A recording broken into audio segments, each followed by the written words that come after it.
بسم اللہ الرحمن الرحیم۔ السلام علیکم۔ موت کو یاد کرنے کے بعض فوائد۔ علامہ سیوطی رحمہ اللہ لکھتے ہیں کہ بعض علماء سے منقول ہے جو شخص موت کو کثرت سے یاد رکھے اس کو اللہ تبارک و تعالی 3 باتوں کی توفیق مرحمت فرماتا ہے۔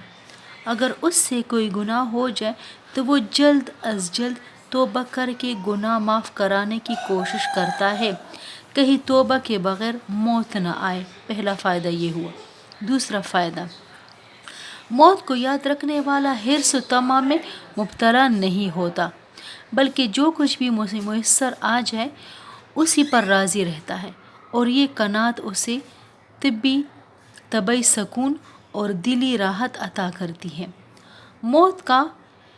موت کو یاد رکھنے والا یا موت کا استحضار رکھنے والا شخص جب عبادت کرتا ہے تو پوری دل جمی اور یکسوئی کی کوشش کرتا ہے۔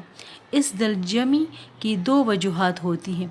اول یہ کہ اسے خطرہ رہتا ہے کہ پتہ نہیں آئندہ اس کو عبادت کا موقع ملے یا نہ ملے، لہٰذا ابھی اسے جتنا اچھا بنا لے غنیمت ہی غنیمت ہے۔ دوسرے یہ کہ آخرت کی یاد کی وجہ سے اسے عبادت پر ملنے والے عظیم اخروی بدلے کا کامل یقین ہوتا ہے۔